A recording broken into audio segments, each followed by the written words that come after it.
warahmatullahi wabarakatuh. Udah mute kan?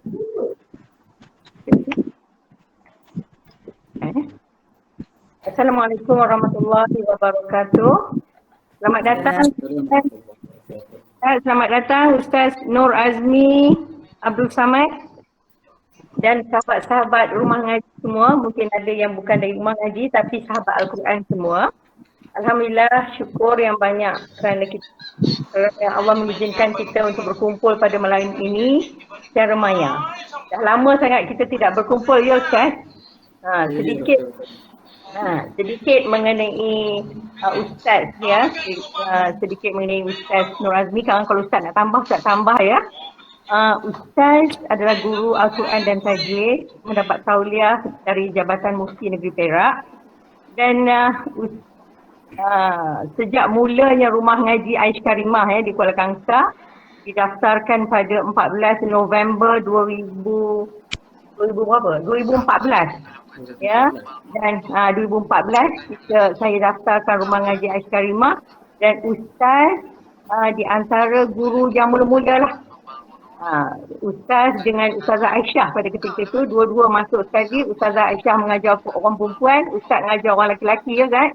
Kemudian Ustazah Aisyah dah tak larang nak mengajar, Ustaz mengajar semua sekali, lelaki dan perempuan.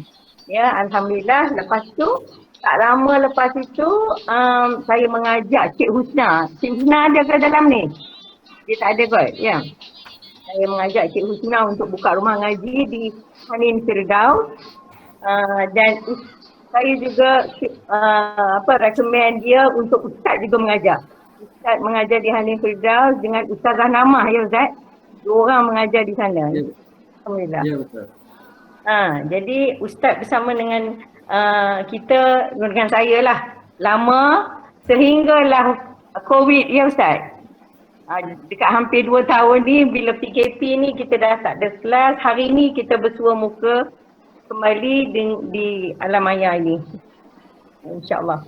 Jadi untuk kita sama-sama berniat lah ya Ustaz, ajak kawan-kawan semua berniat, niat nak belajar satu, niat nak mengajar satu. Sebab Ustaz Azmi ni mengajar teknik nak mengajar orang lain.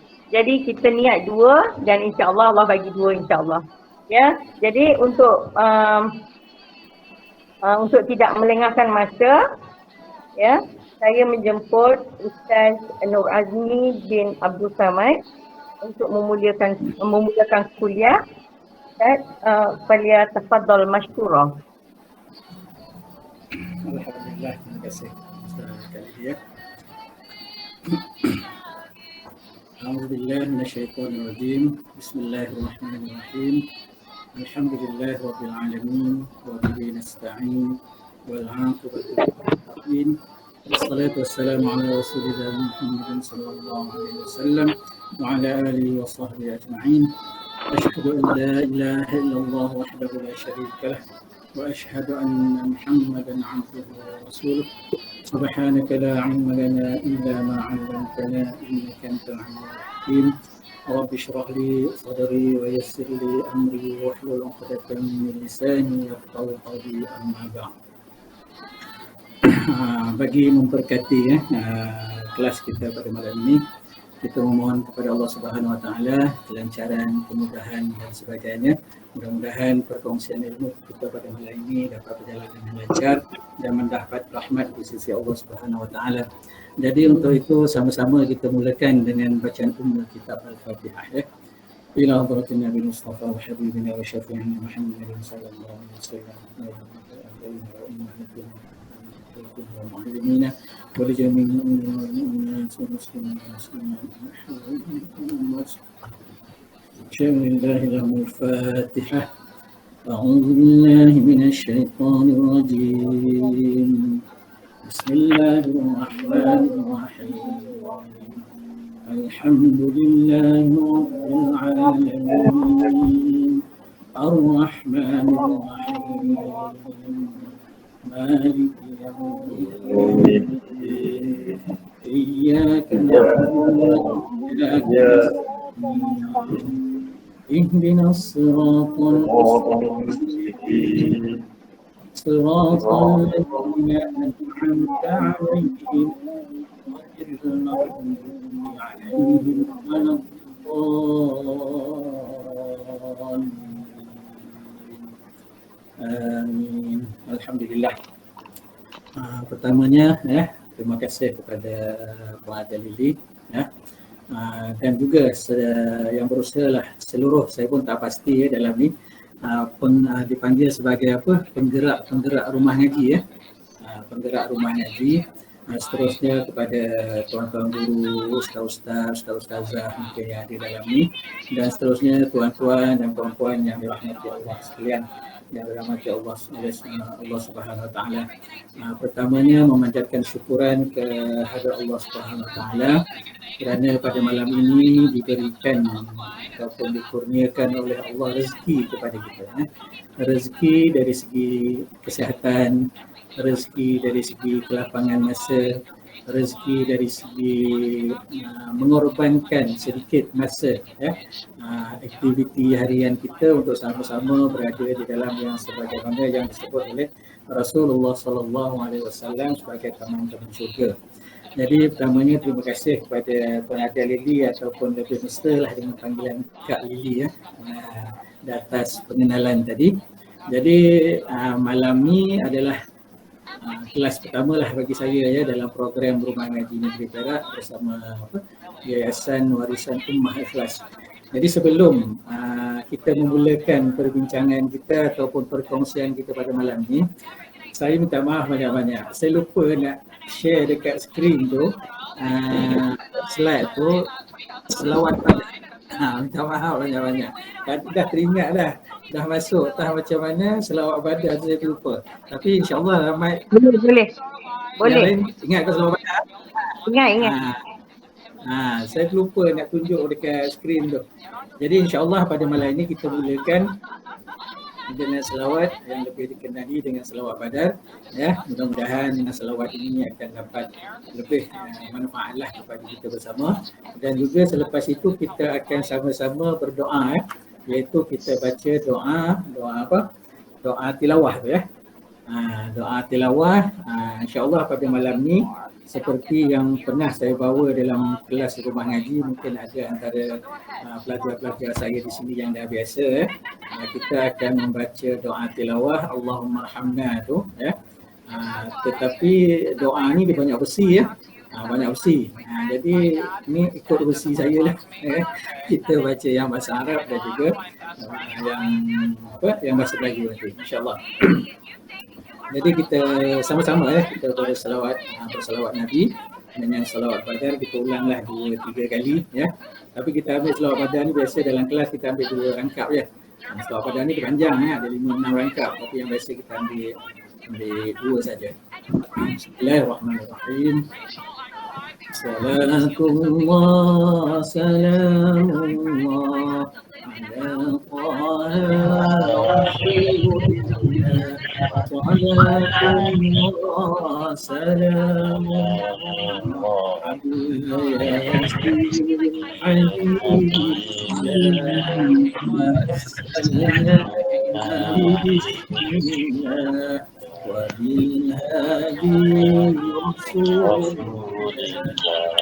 كل مجاهد لله.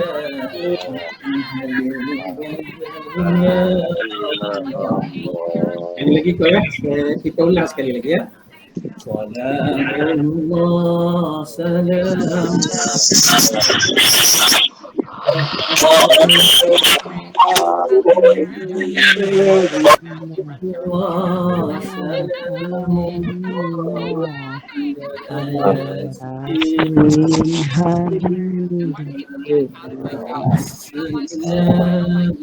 Bismillah wa bilhadi Rasulillah wa kulli mujahidin lillah.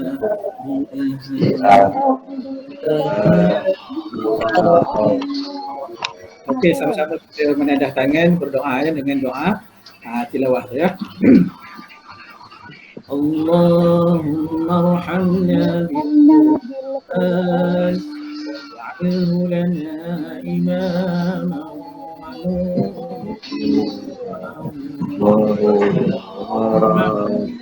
اللهم ذكرنا مما نسينا وعلمنا مما جهلنا وارزقنا تلاوته آناء الليل وأطراف النهار اجعله لنا حجة رب العالمين.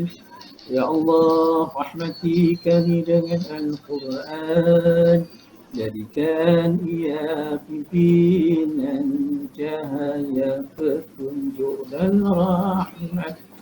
Ya Allah, ingatkan kami apa yang terlupa, ajarkanlah yang tak diketahui, rezekikan kami membacanya siang dan malam. jadikan ia kami ya Rabbal Alamin. Amin, amin, amin. Ya Allah, ya Rahman, ya Rahim, ya Rabbal Alamin. Alhamdulillah. Dah lama ya kita tak bersua seperti yang disebut oleh Cik Lili tadi di dalam rumah ngaji. Biasa inilah yang kita mulakan dengan salawat badar dan juga doa tilawah. Jadi yang lain tolong mute lah. Jadi mungkin ya. Mic. Setakat ni suara saya jelas ya Kak Tipah? Suara saya jelas tak? Jelas. Jelas ya? Alhamdulillah. Yes. Okay. Jadi malam ni kita nak berkongsi lah ya. Bukanlah nak mengajar ya. Nak berkongsi sama-sama. Mungkin saya tengok sini ada 70 orang ada ya. Dalam 70 orang ada. Mungkin ada di antaranya yang saya kenal, mungkin yang tak kenal, yang belum pernah bersua ya dalam khususnya kelas pengajian. Tapi pada malam ni kita berada di dalam norma baru lah ya, di alam maya saja. Tapi itulah, memang ada kebaikan, maknanya kita duduk di rumah sambil santai-santai, minum-minum kan, boleh dapat mengaji. Cuma satu je lah antaranya, tapi mudah-mudahan tak ada lah kan dalam grup kita kan. Sebab kita pun tak tahu juga sebab kamera pun tutup kan. Tapi tak apa, niat duduk berada dalam majlis ilmu pun Alhamdulillah dah. Okay. Jadi sebagai sedikit lah kot, bukanlah tadi Kak Lili tadi dah perkenalkan lah ya. Jadi saya pun sebenarnya segan juga bila diperkenalkan tadi kan. Tapi itulah adab kita kan, adab kita dan adab kita sama-sama belajar ni. Saya pun pernah dipesan oleh guru-guru saya juga kan, terutamanya semasa belajar ni, maknanya adalah saling kenal mengenal antara guru dengan pelajar tu. Maknanya tak adalah timbul apa orang kata macam semacam satu halangan kan. Nama ustaz pun tak kenal kan. Jadi sekali lagi saya ulang lah ya, kepada mungkin yang tak pernah bersama dengan saya, nama penuh saya Nur Azmi bin Abdul Samad ya, Nur Azmi bin Abdul Samad, tapi biasa orang panggil Ustaz Azmi je lah ya, Ustaz Azmi. Dan saya lahir dan berasal di negeri Selangor, dari negeri Selangor, tapi berkahwin dengan orang negeri Perak, duduk di Kampung Ngo. Dia ada Ngo di ujung tu berasal dari Selangor, sekarang ni duduk di Kampung Ngo, Sauk, Perak.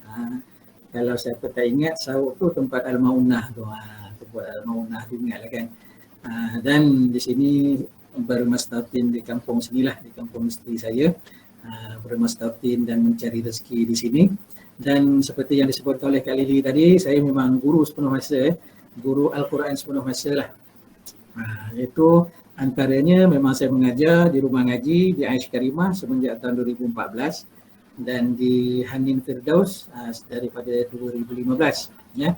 Selain daripada saya mengajar juga di masjid-masjid, surau-surau, dan juga adalah jemputan-jemputan dari mana-mana pihak kan yang memerlukan. Dan juga saya tak tahu lah dalam ni kalau ada guru kafar ke dalam ni. Kot ada lah. Saya juga merupakan adalah jurulatih utama Al-Quran Kafah Negeri Perak. Jadi kerja saya ni memang mengajar lah, mengajar guru lah ya. Mengajar guru Kafah, mengajar murid, mengajar guru. Dan kebanyakan kelas-kelas saya adalah kelas dewasa. Jadi itulah serba sedikit ya pengenalan saya dalam memulakan kelas kita ni. Alhamdulillah lah ya. Alhamdulillah adalah beberapa saya cubalah berkongsi dengan tuan-tuan dan puan-puan ya, apa yang termampu, apa yang pernah saya pelajari, apa yang pernah saya belajar daripada guru-guru saya dan juga pengalaman ya, pengalaman saya mengajar lah. Sebab secara tak langsung bila saya mengajar, saya pun belajar juga. Sebab saya pun dikira mengajar orang awam ni ya. Mengajar orang awam ni saya baru lagi ya. Pengalaman taklah banyak ya. Saya itu semenjak tahun 89 ya, tahun 89 mula dah mengajar orang awam, walaupun masa itu saya muda sangat lagi, belum 20 lagi tahun 89 tu, tapi saya suka mengajar Al-Quran kan? Tapi saya mengajar Quran dan tajwid lah, sebab itu nak kata bukanlah kemahiran tapi saya minat kat situ. Jadi bila ada minat saya seronok dan saya seronok untuk mencari ilmu dalam bidang ni dan berkongsi dengan orang lain. Jadi di sepanjang saya mengajar ni macam-macam lah yang saya jumpa ya. Dan daripada itu pun saya belajar juga daripada pengalaman tu dalam macam mana nak berkongsi dengan masyarakat kita. Okey, jadi alhamdulillah tahniah ya kepada Rumah Ngaji Negeri Perak khususnya bersama Yayasan Warisan Ummah Ikhlas mewujudkan kelas ni. Bila dah PKP tak boleh buat bersemuka, alhamdulillah ada pula online. Saya pun online ni pun baru je, sama je, kita ni sama je, baru je belajar ni kan, baru je belajar online guna Google Meet lah, Zoom lah, sebelum ni tak tahu benda pun. Ini pun alhamdulillah lah ada anak-anak kan untuk belajar dengan anak ni. Macam mana nak buka kamera, nak buka suara lah, apa sebagainya, nak share skrin dan sebagainya. Okey, jadi saya dimaklumkan lah ya, banyak program rumah mengaji. Rumah ngaji bermula Ogos ni, saya tak silap saya mula 2 bulan ke 1 bulan kan. Ada yang akidah, ada ibadah, ada tasawuf, ada Al-Quran. Dan saya tengok, bila saya tengok yang berkaitan dengan Quran tajwid, bukan saya saja. Rupanya ada juga guru lain lagi ya. Betul tak Lilia? Tak silap saya ada. Sebabnya misi Warisan Ummah Ikhlas memang untuk membawa masyarakat kembali kepada Al-Quran, baca, faham, amal. Jadi kita tak kisah, biar banyak Al-Quran pun tak apa. Alhamdulillah, tahniah sangatlah. Bila saya tengok tu maknanya tuan-tuan dan puan-puan yang ada dalam ni ataupun yang bersama rumah ngaji, ni pada pendapat saya dan perkongsian saya, ikutlah semua. Sebab terutamanya sebab saya sentuh ni bab Al-Quran, sebab saya mengajar dalam bab Al-Quran. Yang tauhid, fiqah tu saya tak sentuh, itu pun ikut juga. Saya pun kalau free pun saya ikut juga. Yang malam pertama Ustaz Faisal tu pun saya dengar juga kuliah dia. Kan, saya pun join juga. Walaupun saya mengajar, insya-Allah sama-sama belajar. Dan dalam bab Al-Quran ni, walaupun dalam ni ada 3-4 guru ke, jadi saya bukan nak kata nasihat lah, galakkan lah, ikutlah semua. Bukan saja yang dalam alam maya ni, di luar pun. Sebab nak belajar Al-Quran ni tak boleh seorang guru. Saya sendiri pun tak tahulah, nak kira pun berpuluh-puluh guru jugalah belajar Al-Quran ni kan. Tapi walaupun belajar dah ramai guru, berpuluh guru, rasa tak habis-habis lagi. Tak puas-puas lagi. Rasa naklah makin belajar bukan kita makin pandai, makin belajar akan terasa, oh jahilnya aku, ada lagi rupanya aku tak tahu. Jadi saya serulah kepada sahabat-sahabat rumah ngaji semua, tak kiralah aku kelas Al-Quran dan sebagainya, ikutlah. Sebab apa? Terutamanya dalam bab Al-Quran ni, memang bab Al-Quran ni dia tajuk dia tak banyak, tajuk dia tak banyak. Tapi isi dia banyak. Tapi kalau khusus dalam tajwid, tajuk tak banyak. Tapi cara penyampaian guru berbeza. Cara penyampaian guru akan berbeza. Sebab apa? Bergantung pada pengalaman dia, bergantung pada pembelajaran dia, ya, bergantung pada ilmu dia. Jadi boleh kongsi-kongsi, campur-campur sana, campur sini sikit, kita sendiri dapat ilmu, ya. Mudah-mudahan. Cuma saya macam disebut oleh Kak Lili tadi ya, sama-sama kita berada di dalam ni, mengikhlaskan diri ya, mengikhlaskan niat kita. Mudah-mudahan apa yang kita kongsikan ni, terutama dalam kelas saya ni lah ya, saya selalu sebut pertamanya sebagaimana yang disebut oleh Rasulullah ya, sebaik-baik kamu adalah orang yang belajar dan mengajarkan Al-Quran. Jadi niat pertamanya untuk diri sendiri. Jadi dapat tu ilmu tu untuk diri sendiri dan sampaikan. Kalau dapat niat, kalau guru saya kata belajar Al-Quran, niatkan boleh mengajar orang. Niatkan dalam hati tu, sematkan dalam hati, bukan saja aku dapat ilmu tapi aku nak mengajar orang juga. Paling tidak siapa? Paling tidak adalah ahli keluarga kita.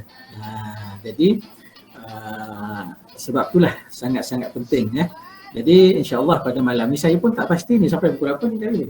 Oi, sedar tak sedar dekat setengah jam belum mula lagi ni. Belum mula lagi. Kalau ikut jadual berapa jam Kak Lily? Kalau di rumah ngaji sejam setengah.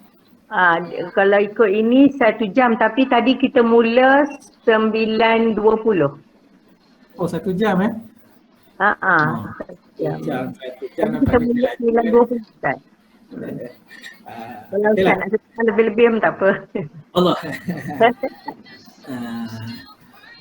Takut lebih-lebih saya cakap seorang nanti kan. Okay. Saya cuba kongsikan slide ni. Tapi itulah saya minta maaf, saya tak ada bahan apa-apa, tapi bahan ni saya izinkan lah ya. Saya izinkan kalau siapa-siapa nak ambil gambar. Tak apa, saya benarkan. Okey, boleh nampak ya? Udah mana skrin ni?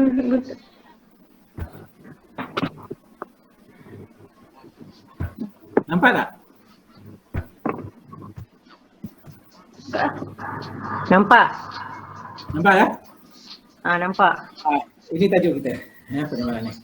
Okey, yang kita nak cerita ni adalah berkaitan dengan Al-Quran. Saya disebut kat sini ya. Ini sebenarnya kalaulah inilah tu saya kata antara kebaikan dan kelemahan dalam pembelajaran secara online ni ya.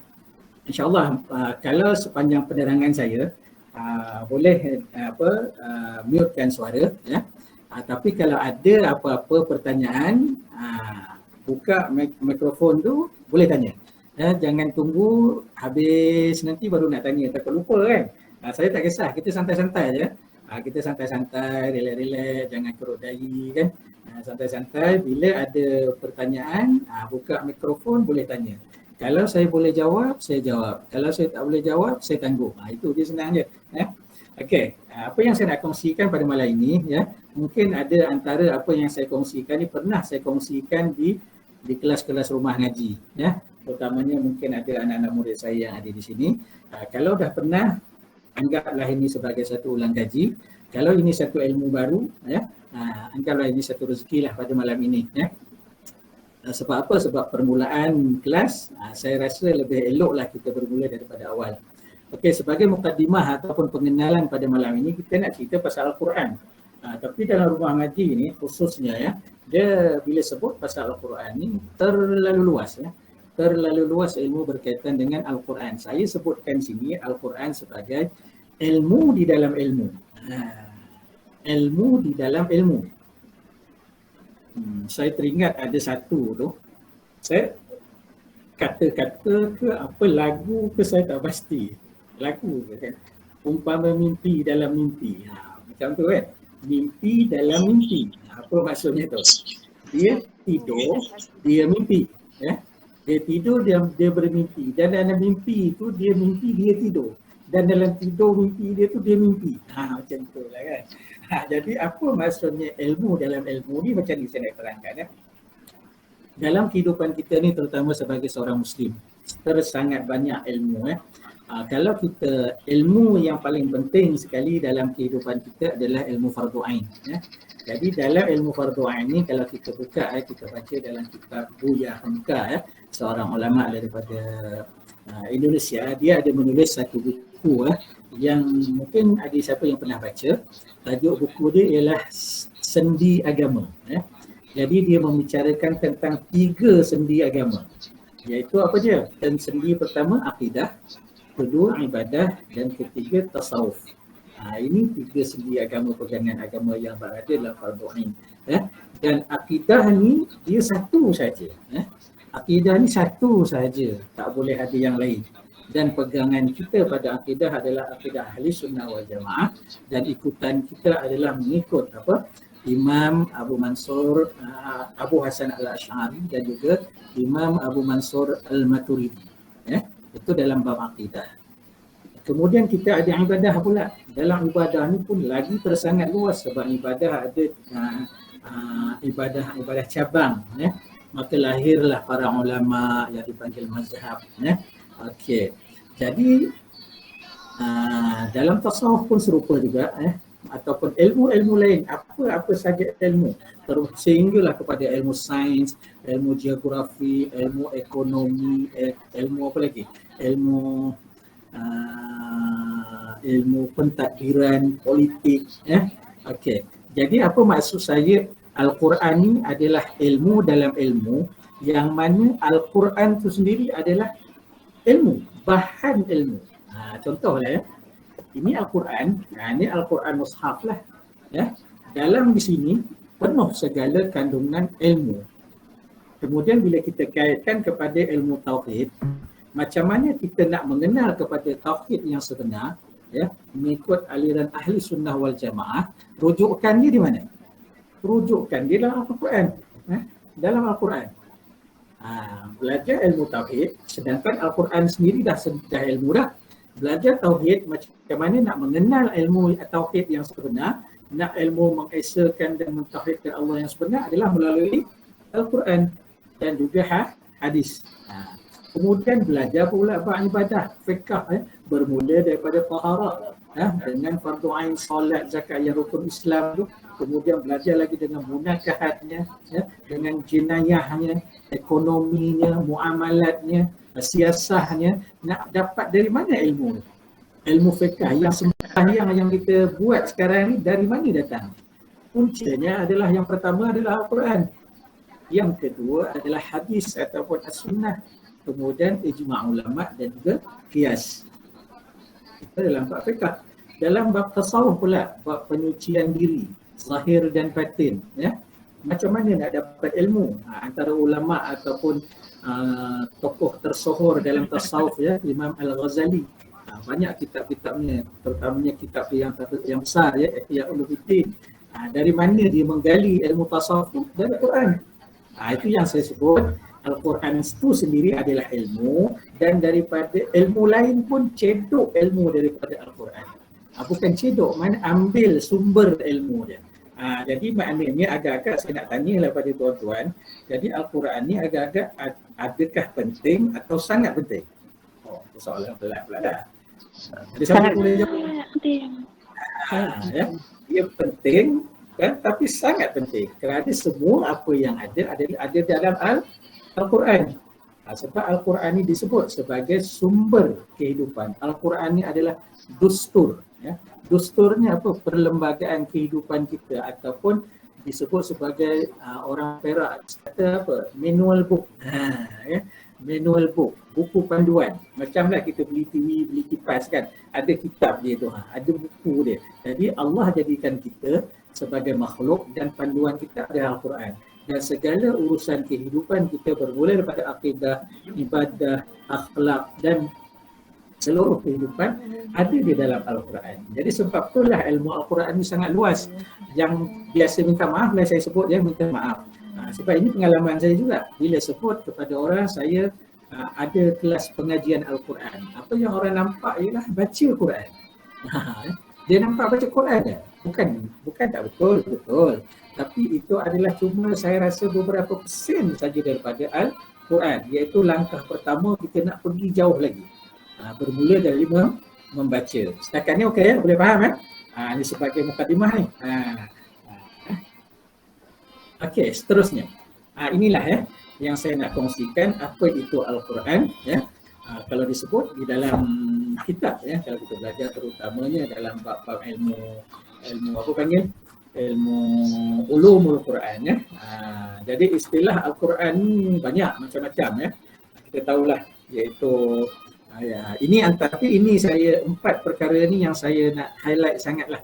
Ada lagi lain-lainnya selain daripada itu, contohnya diturunkan secara mutawatir, diturunkan kepada Nabi Muhammad melalui malaikat Jibril, ya, bermula daripada Al-Fatihah sampai An-Nas. Tapi yang saya nak kongsi kat sini sebagai pembuka minda kita bersama bermula malam ini untuk kelas-kelas kita yang akan datang, 4 perkara ini. Pertama iaitu kalam Allah, ya.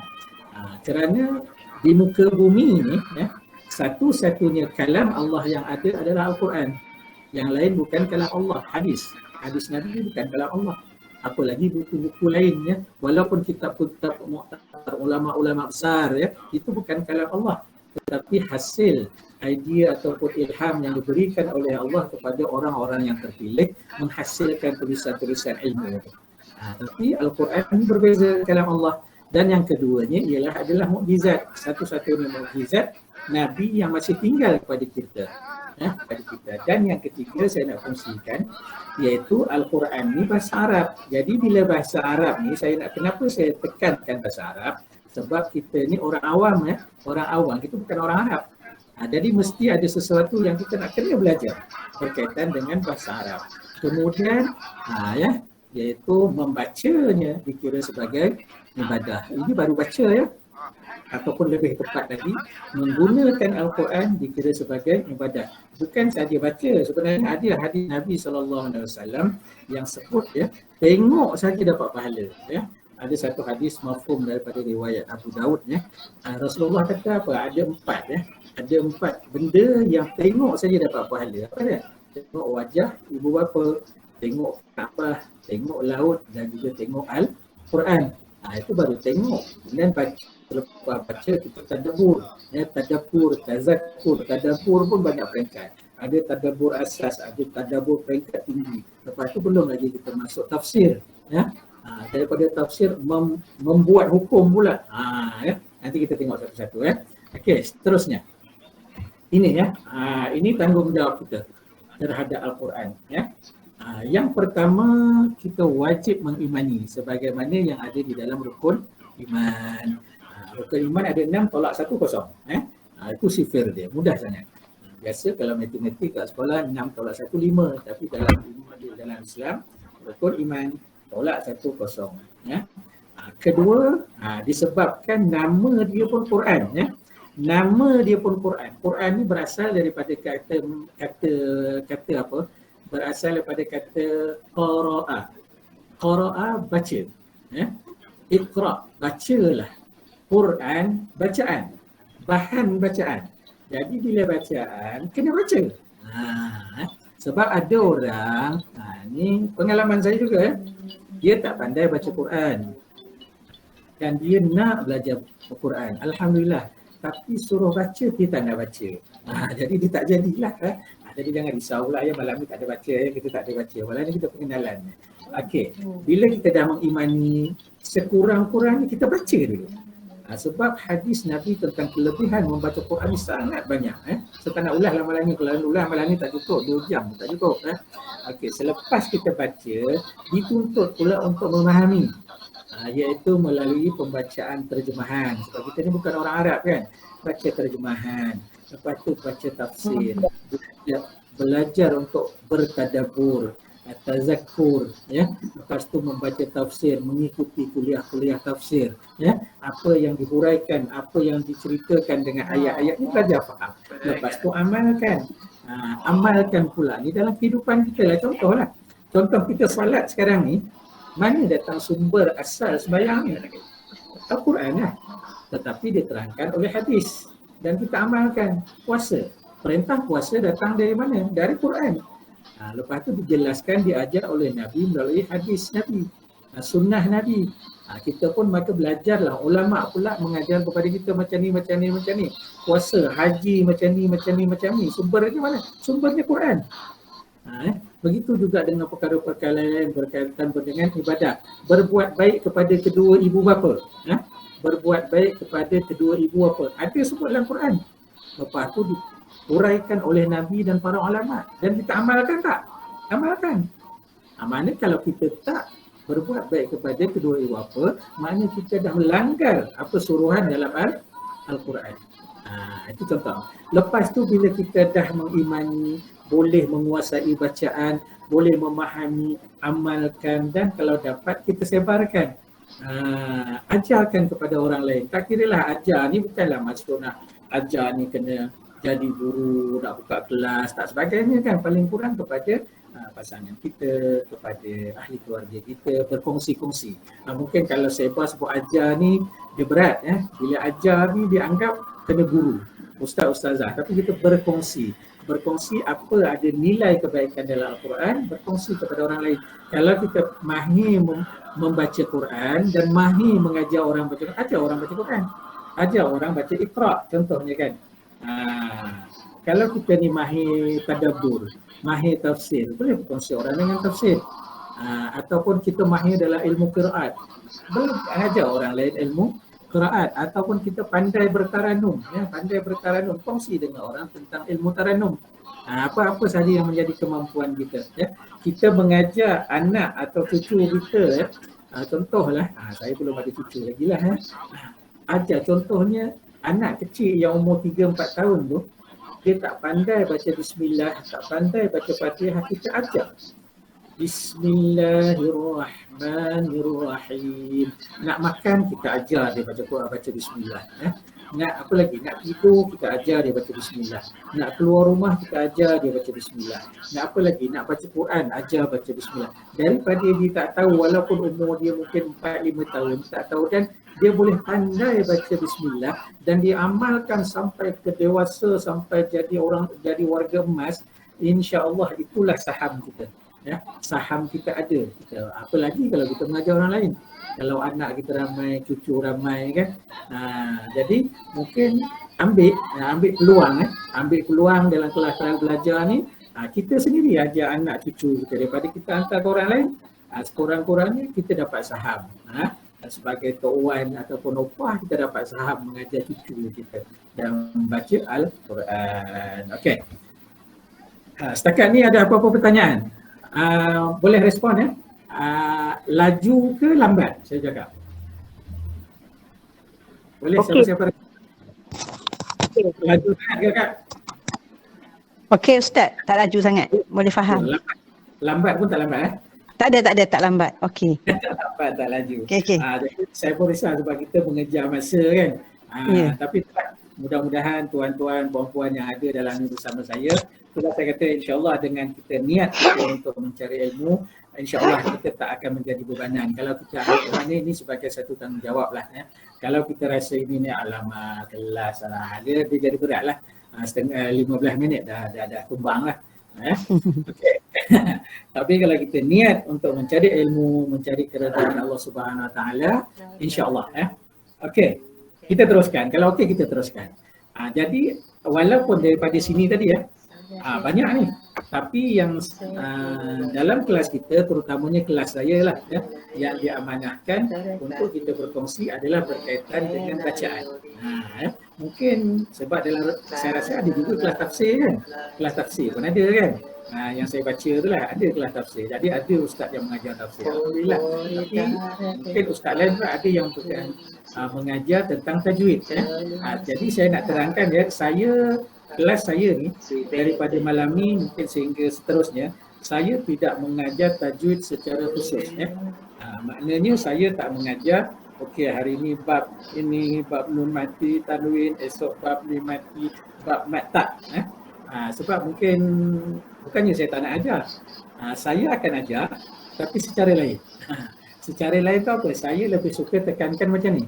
Saya tidak mengajar tajwid tetapi saya akan mengajar dan berkongsi dengan tuan-tuan dan puan-puan iaitu cara membaca Al-Quran secara bertajwid. Ya, faham ya? Saya bukan mengajar tajwid tapi saya akan berkongsi dengan tuan-tuan dan puan-puan cara membaca Al-Quran secara tajwid supaya kita ni terasa ringan. Sebab ilmu tajwid ni macam-macam ya. Dari segi hukum saja ada lebih kurang 47 hukum hakam berkaitan tajwid ya. Dengan bab matnya lagi. Mat saja ada 18 jenis ya. Sifat huruf, makhraj huruf ada 20 ya. Sifat huruf dan sebagainya. Jadi kita mungkin kadang-kadang terasa berat, tapi kena ambil tahu juga. Bila kita nak belajar, kena ambil tahu. Tapi dalam perkongsian saya nak lebih kepada mengajar. Dan ilmu apa yang saya kongsikan ni tuan-tuan boleh gunakan ya. Gunakan untuk kalau tuan-tuan dan puan-puan mengajar orang lain, boleh gunakan. Ya. Okey. Mungkin perbincangan saya pada malam ini agak lain sikit daripada kelas-kelas tajwid lain ya. Sebab saya nak kita ni sedar ya. Bukan nak kata sedar diri tu macam tak sedar pula bunyi kan. Sedar bahawa kita belajar Al-Quran ni, tapi topik kita tentang bacaan ya. Tentang bacaan. Kita kecilkan lagi tentang bacaan. Kan saya sebut tadi Al-Quran tadi luas, terus sangat banyak ilmu. Tapi berkaitan bacaan. Dan bacaan ni pula bukan sikit. Luas juga. Tapi kita nak ambil sedikit saja. Dalam bahasa Arab ni sebut qiraat. Pernah dengar tak perkataan qiraat? Pernah ya? Qiraat ni adalah bacaan-bacaan. Dia asal kata mufrad dia ataupun singular dia adalah qiraah, iaitu bacaan. Kata jamak ataupun plural dia qiraat ya, qiraat iaitu bacaan-bacaan. Jadi macam mana cara kita nak baca Quran? Ini kadang-kadang orang tak pernah belajar. Tahu-tahu nak baca Quran, baca, lepas tu belajar tajwid. Dan biasanya belajar tajwid ni kalau saya dululah ya, tak kira lah di sekolah ke di luar, mesti belajar nun mati dengan tanwin dulu, betul tak? Lepas nun mati, nun mati tanwin berpindah kepada mim mati. Lepas tu tukar guru belajar nun mati lagi. Ini saya pernah terjadi ya. Jadi yang lain-lain ni tak tahu. Mat dah lama baru baca mat. Ya, sedangkan dalam Al-Quran ada bacaan mat. Kita belajar dengung, apalagi makhraj dengan sifat ya. Apalagi makhraj dengan sifat sangat-sangat jauh lagi.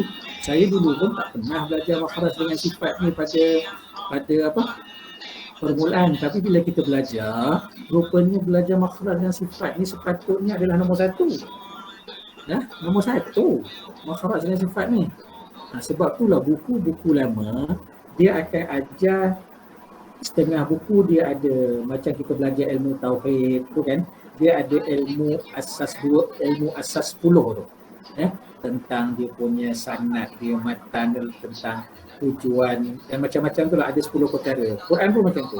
Biasanya dia akan masuk bab nun mati tu, yang senang sangat, nun mati ni senang. Barulah hujung nanti qiraat. Kadang-kadang kitab tajwid tak ada pun sebut pasal makhraj dan sifat. Tapi kitab sekarang ni kebanyakannya diolah balik, letak makhraj dengan sifat dulu ya. Itu contohnya lah. Saya berkaitan dengan makhraj huruf ni, dengan sifat huruf, saya bawakan ya antara salah seorang tokoh Al-Quran mungkin pernah dengar, iaitu Syekh Imam Al-Jazari ya. Imam Al-Jazari dia ada menyebut tentang mana dia kata apa, kata dia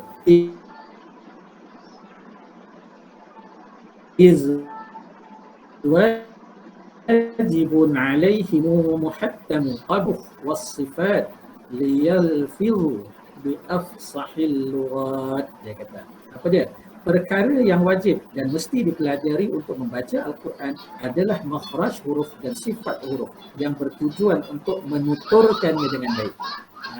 Sebab kita nak baca Quran ni adalah huruf, iaitu bermula alif sampai ya tu. Kalau tak betul sebutan alif sampai ya, macam mana nak baca Quran yang betul? Sama lah dengan apa yang ada di slide saya ni. Kalau kita tak kenal, tak tahu nak menyebut A sampai Z, tak betul lah bacaan kita. Rukun qiraat, kita tak tahu nak menyebut huruf K. Ro'un, rugun. Macam mana? Macam tu lah contoh ra ya, ra. Tak boleh nak sebut ra. Lukun. Ada macam suara orang lain pula kan. Lukun. Nak sebut ra tak apa, tak pandai. Tak pandai dia. Baca lukun. Jadi L pula dah. Jadi salahlah bacaan Rumi kita. Apa lagi kalau kita nak baca kalam Allah tadi. Sebab itulah makhraj dan makhraj dan sifat ni kenapa ni Allah Ustaz sebut makhraj dan sifat ini adalah antara pelajaran tajwid yang ramai orang takut. Ramai orang takut, tapi sebenarnya belajar makhraj sifat ialah paling seronok kalau kena cara dia. Ya. Okey. Jadi macam mana nak baca Al-Quran ni, dia kena ada rukun rupanya. Macam juga sembahyang, tapi berbezalah dengan sembahyang. Kalau sembahyang rukun tak cukup ataupun rukun tak betul, tak sah salat kita. Ya, tak sah salat. Tapi dalam bab ni dia lain, tapi dia kena ada menepati 3 ni yang terbaik, iaitu pertama sanad. Ya. Sanad. Apa yang dikata sanad? Sanad ni ataupun disebut salasilah. Maknanya ambilan kita. Kita tahu Al-Quran ni diturunkan oleh Allah Subhanahu Wa Taala melalui perantaraan malaikat Jibril kepada Nabi Muhammad sallallahu alaihi wasallam. Jadi maknanya kemudian Nabi Muhammad ni menyampaikan kepada para sahabat dan sampailah kepada kita pada hari ini. Sahabat sampaikan kepada sahabat, kepada orang lain, guru lain, sampailah kepada saya dan saya kongsikan dengan tuan-tuan. Inilah dia panggil sanad. Dan sanad ni hendaklah sanad yang sahih. Sebab sanad ni ada sanad yang terputus ya. Itu tak apa. Saya bukan nak mengajar qiraat malam ni, tapi saya nak buka mata kita. Al-Quran yang kita baca hari-hari ni, di mana datang? Dari mana datang dia? Okey. Kalau kita, macam saya sebut tadi, saya ada sebut ya, bila kita mengaku sebagai seorang Islam, berakidah ahli sunnah wal jamaah, pegangan kita siapa? Memang pegangan kita Al-Quran, tetapi siapa yang mengajar kita? Siapa tokoh yang mengajar kita tentang akidah ahli sunnah wal jamaah ni? 2 nama yang hebat, iaitu Al-Imam Abu Mansur Al-Maturidi dan iaitu Imam Abu Hasan Asy'ari ya. Imam Abu Hasan Asy'ari dan juga Imam Abu Mansur Al-Maturidi. Ini pegangan kita. Maknanya pegangan lain dalam bab akidah kena satu. Akidah tak boleh 2. Sebab akidahnya ada ilmu mentauhidkan Allah. Dia tak boleh 2. Tak boleh 3. Satu je. Tapi dalam bab ibadah lain. Bab ibadah ni dia ada ibadah pokok, ada ibadah cabang. Ibadah cabang ni kadang ada berbeza ulama. Dalam bab ibadah, siapa ikutan kita? Siapa ikutan kita? Ada 4 imam yang masyhur ya. Ada lagi yang lain, ada. Saya lupa ada satu imam tu, dia menubuhkan dia. Dan dia ada mazhab dia ada mazhab, tapi lama-lama mazhab dia ni hilang. Lupus. Sebab apa? Sebab orang tak pakai. Seterupa tu. Tapi yang masyhur dari dulu sampai sekarang ada 4 mazhab apa? Maliki, Hambali, Hanafi dan juga Syafi'i. Dan kita di Malaysia ikutan kita adalah mazhab Syafi'i dalam bab ibadah. Tapi nak baca Quran, kita nak ikut siapa? Saya ikut mak saya ajar kan. Saya ikut ustaz saya, imam saya. Ini kadang orang tak tahu. Jadi malam ni kita nak berkongsi kepada yang dah tahu, alhamdulillah kita ulang lagi kepada sebenarnya ini asas nak baca Quran. Dulu kita tak pernah didedahkan dengan benda ni. Kita tahu kita sembahyang ikut mazhab Syafi'i ya. Puasa ikut mazhab Syafi'i. Cuma zakat kita ada berpindah kepada mazhab lain. Bukan berpindah. Iaitu zakat fitrah kan ikut mazhab Syafi'i tak boleh duit ya. Kena beras. Tapi kita mengikut mazhab lain, mengikut kesesuaian ijtihad ulama. Okey. Tapi dalam Al-Quran kita nak ada imam kita. Siapa imam kita? Nanti kita tengok Okey, itu sanad yang sahih. Yang kedua, menepati resam Utsmani, iaitu Al-Quran yang kita baca ni menepati kaedah resam Utsmani. Kaedah resam Utsmani ni satu je, tetapi dia berbeza mengikut qiraat. Quran yang ada pada saya sekarang ni, ya, Quran ni yang ada pada saya ni adalah Quran yang dari segi penulisan dia menepati kaedah resam Utsmani yang mengikut bacaan imam kita. Kalau kita pergi Afrika, Quran dia ada lain sikit. Mungkin kita rasa bila kita buka tak samalah dengan Quran kita. Kita pun ini betul ke ni Quran ni dah diubah ke? Rupanya bukan. Rupanya Quran tu dia tulisan resam Utsmani tetapi mengikut kaedah bacaan imam lain. Jadi tulisan dia akan lain. Jadi tak kira lah. Kalau orang Afrika dia kena ikut yang tu. Contohlah orang Bangladesh ikut yang tu. Tapi kita di Malaysia dan kebanyakan negara Islam menggunakan Quran macam ni ya. Okey, yang ketiga pula menepati kaedah bahasa Arab. Tadi kan saya sebut Quran ni bahasa Arab. Jadi dia kena ada nahu dia. Macam kita belajar bahasa Melayu lah, ada tata bahasa, bahasa Inggeris dia panggil grammar. Bahasa Arab ada nahu ya. Jadi nahu Arab ni kadang-kadang walaupun dia kadang-kadang tu bacaan tu lain pada biasa. Pelik lah. Tapi dia ikut kaedah. Contohnya apa? Contohnya bacaan mad badal mana? Kalau ikut as-salib mana? Ataupun apa lagi saya ambil? Bacaan yang disebut iltiqa sakinain ya, yang pertemuan tanwin dengan hamzah wasal tu. Bunyi pelik, bunyi nun baris bawah tapi tak ada. Itu mengikut kaedah tu bahasa Arab, ilmu saraf ya. Jadi kita kena kita tahu contoh qaumanillah ya. Qauman Allah, jadi kena baca qaumanillah. Itu kaedah bahasa Arab. Ataupun satu lagi dalam surah Al-Ahqaf ayat 4 ya, selalu orang tanya ni, macam mana nak baca ituni? Kalau ikut kaedah kena baca uktuni. Tapi kita tak boleh baca uktuni. Dia ada kaedah bahasa Arab dia. Sebab tu dibaca ituni.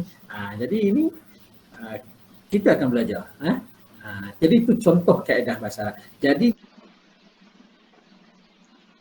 jika bacaan kita tu sah lah, mana diiktiraf. Okey, saya nak kongsikan dengan tuan-tuan. Tuan-tuan, puan-puan pernah tengok tak benda ni? Ya? Pernah tengok tak benda ni? Saja malam ni saya nak kongsi benda ni. Ini ni pernah tuan-tuan pernah dengar qiraat 7 ataupun qiraat 10 ya. Qiraat 7 ni mengikut Imam Syatibi ya. Sementara Imam Al-Jazari menambah 3 lagi, iaitu menjadikan qiraat 10. Tapi yang saya nak kongsi pada malam ni 7 saja. Saya 7 saja. Okey. Jadi inilah yang kita nak tengok imam kita di mana. Imam itu bukan Imam Syafi'i dalam bacaan Al-Quran. Imam Syafi'i adalah dalam bab fiqh. Tapi dalam bab Al-Quran ya. Okey, imam ni ya, saya cerita macam mana ini contoh dalam mazhab pula. Dalam pegangan Imam Syatibi ni ya, dia disebut sebagai mutawatir ya. Imam yang mutawatir. Apa dia maksud imam yang mutawatir?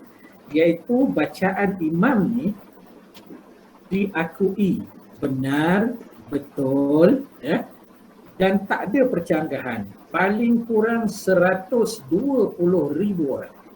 Bukannya 12 orang, bukan 120 orang, bukan 1,200 orang, bukannya 12,000, tetapi paling kurang bacaan ni tak ada perselisihan pendapat oleh para ulama Quran ni seramai paling kurang 120,000 orang. Itulah yang dipanggil mutawatir.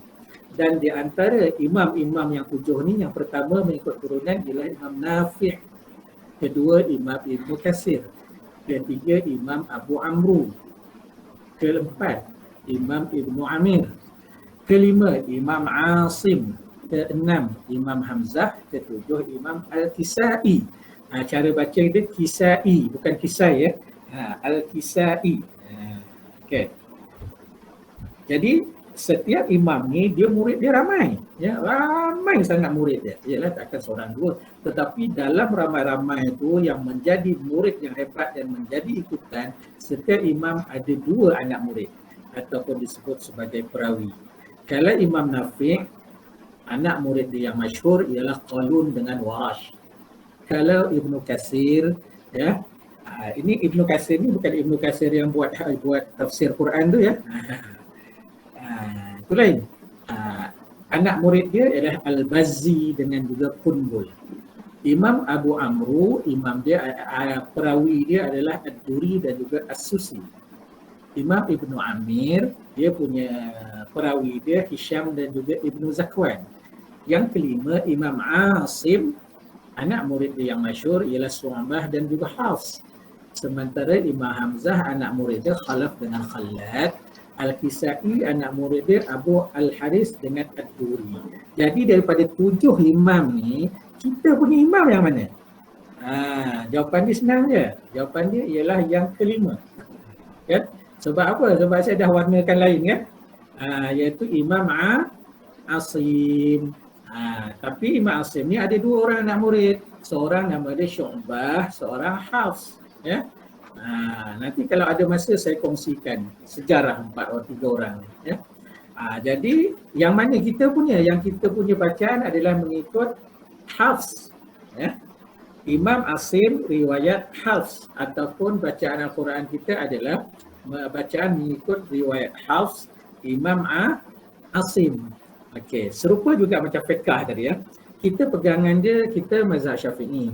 Tetapi Hambali, Maliki dan juga Hanafi bukan salah, betul juga. Cuma ikutan kita adalah mazhab Syafi'i yang diajar oleh guru-guru kita mengikut Imam Syafi'i di Malaysia ni. Tapi yang Hambali, Maliki, Hanafi betul ke salah? Betul juga. Jadi macam tu juga Quran. Kita mengikut Imam Asim, Imam Nafi', Ibnu Katsir dan yang lain ni betul ke salah? Betul juga. Tapi kalau nak baca ikut Imam Ibnu Katsir, kena belajarlah tajwid Imam Ibnu Katsir. Kalau nak baca Al-Quran bacaan Al-Kisai, kena belajarlah tajwid dia. Tapi kita sekarang ni imam kita adalah, bacaan kita adalah mengikut riwayat Hafs, Imam Hafs dan juga Imam Asim, maka tajwid kita adalah mengikut Imam Asim. Sebab tu dia tak boleh campur-campur baca qiraat. Contoh sembahyang baca Fatihah. Baca Fatihah bacaan Imam. Rakaat pertama bacaan Imam Hafs, kita baca Maliki Yaumiddin, panjang.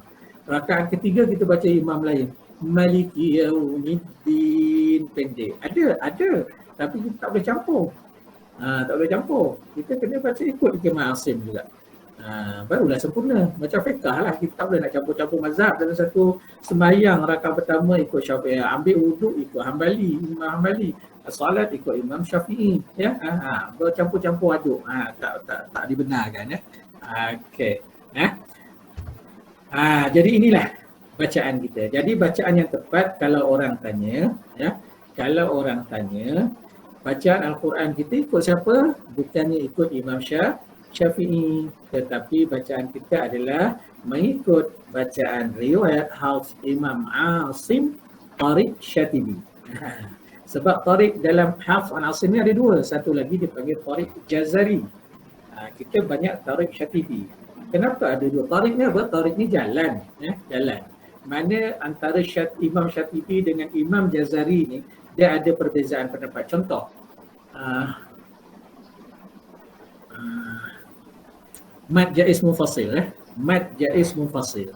Dalam Tariq Syatibi, mad jaiz mufasil dibaca 4 atau 5 rakaat dan lebih afdal 4 rakaat. Tapi Imam Jazari kata boleh baca 2, 4 dan 5. Tapi ada syarat dia. Baca 2 boleh bila? Kalau dia baca cepat. Baca cepat boleh baca 2. Ini antara pendapat-pendapat ya. Tapi dua-dua Tariq Syatibi dan Tariq Jazari ni berada yang sama ya. Kalau ikut dalam kita bacaan, imam yang sama ialah iaitu baca riwayat Hafs Imam Asim. Jadi kalau ikutkan, ini jalur dia. Saya nak fahamkan ya. Di mana daripada turunnya Al-Quran daripada Allah Subhanahu Wa Taala melalui perantaraan malaikat Jibril disampaikan kepada Nabi Muhammad sallallahu alaihi wasallam. Nabi Muhammad menerima wahyu akan mengajar kepada para sahabat. Jadi antara sahabat yang ada pada masa itu, contohnya siapa?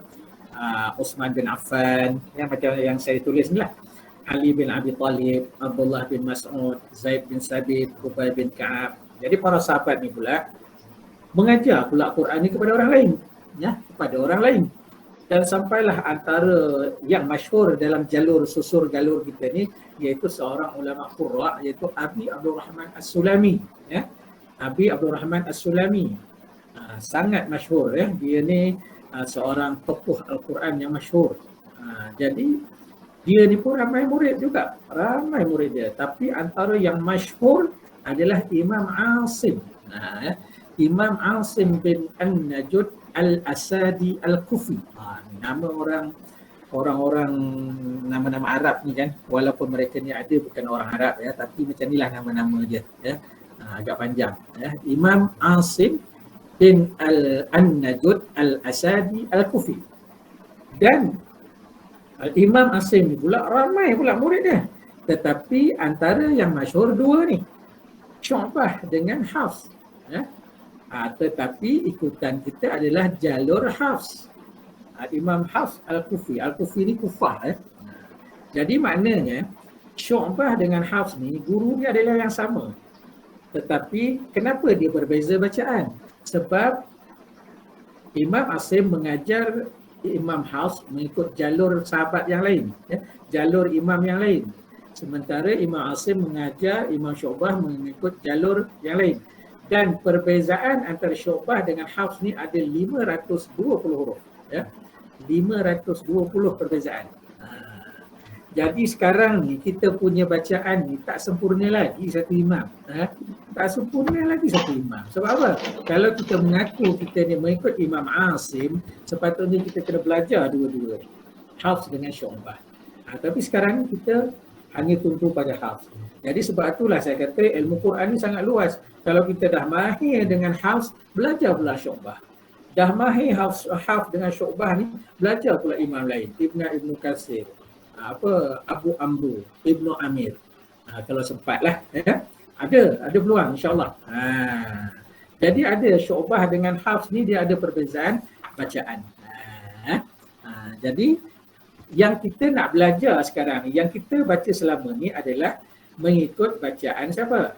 Bacaan Imam Hafs, Imam Asim, dan tajwid dia mesti mengikut yang tu. Ini saya bagi contoh ya. Saya bagi contoh. Biasa baca surah Yasin tak? Biasa kan? Okey, biasa kita baca surah Yasin macam ni ya. Kalau kita baca ayat pertama dan kedua. Ayat pertama, Yasin wal Qur'anil Hakim. Okey. Kalau kita nak sambung boleh tak ayat 1 dengan ayat 2? Boleh? Iaitu Yasin tu, sin dia 2 harakat, sin 6 harakat, hujung ada huruf nun, kita matikan dan sambung terus dengan wal Quran dengan izhar. Yasin. Lepas tu kita sambung terus. Yasin wal Quranil Hakim. Tapi kalau bacaan Syu'bah pula dia baca macam mana? Yasin wal Quranil Hakim. Dia ada idgham kat situ. Kita Hafs izhar, tapi Syu'bah idgham. Ada perbezaan. Tapi imam siapa? Imam sama. Jadi kita hendaklah mengikut Hafs. Jadi kita kena baca izhar. Okey. Ini kita punya salah silah ya. Jadi daripada selepas Imam Hafs ke bawah ni teruslah sampai kepada ulama, ramai guru Quran ni sampailah kepada kita pada hari ini. Ya. Dan yang hebatnya kan, jadi 4 tokoh besar dalam ilmu Al-Quran ni, khususnya ilmu tajwid ya. Jadi ilmu tajwid yang kita belajar sekarang ni adalah ilmu tajwid bersandarkan kepada bacaan riwayat Hafs, Imam Asim, Tariq Syatibi. Tapi ada juga kita belajar yang berkaitan dengan Imam Jazari ya. Dan mereka ni ada perbezaan. Jadi insyaAllah saya tak boleh nak cerita pada malam ni benda ni ya. Kita kena kenal macam mana kita pernah mungkin belajar tentang Imam Syafi'i ya, Imam Hambali. Jadi sepatutnya kita ni ada rasa keinginan nak mengenali siapa dia Imam Asim, siapa dia Imam Hafs ni, siapa Imam Syatibi, siapa Imam Jazari, siapa Imam Syu'bah tadi ya. Dan Imam Hafs ni sebenarnya adalah anak tiri kepada Imam Asim. Dan imam-imam ni, diorang ni bukan sahaja mahir dalam Al-Quran, tetapi mereka ada yang mahir dalam hadis, ada yang mahir dalam fiqh. Ya? Bukan, tapi Quran keutamaan. Mahir dalam tajwid. Tapi samping tu mereka mahir hadis, mereka mahir apa tadi? Fiqh. Okey, saya ambil contohnya. Antara kehebatan saya nak kongsi, sebab benda ni disebut dalam kitab iaitu salah seorang anak murid Imam Asim, iaitu yang Syu'bah tu, yang bukan Hafs Syu'bah. Diriwayatkan oleh dia bercerita sebelum dia meninggal dunia diberitahu bahawa dia ni mengkhatamkan Al-Quran tuan-tuan dan puan-puan agak-agak Imam Syu'bah ni hafal Quran berapa kali? Agak-agak, siapa boleh jawab? Tak kira betul ke salah tak apa. Agak-agaklah rasa-rasa sepanjang hayat dia pernah khatam baca Quran berapa kali. Selain pada khatam, dia juga mahir ilmu-ilmu lain. Ilmu tajwid dah mesti dah. Okey, siapa yang boleh kongsi agak-agak? Yang boleh kongsi? Ada agak teka. nak bagi hilangan tu sikit. Ada siapa nak teka? 20 kali. Jawapan lain ada? 20 kali tadi siapa yang jawab lah? Tak tahu Ustaz. Jari. Tembak setiap hari. Oh, setiap hari agak-agak berapa kali lah? Rasa-rasa lah. Sebut je. Panjang umur dia. Jadi diceritakan, diriwayatkan sepanjang hayat dia Imam Syu'bah ni bukan menghafal. Dia mengkhatamkan bacaan Al-Quran 30 juzuk sebanyak 18,000 kali. 18,000 kali. Bukan 18 kali. Bukan 18 kali. Bukan 180 kali. Bukan 1,800 kali. 18,000 kali. Allah. Hebatnya ulama. Masa sama je 24 jam dengan kita. Ini antara kehebatan dia. Antara kehebatan ulama-ulama ni. Dan mereka juga bukan hebat dalam ilmu tajwid, tetapi dalam ilmu hadis, ilmu fiqh. Okey. Mana tadi? Sini ya. Tak boleh tadi.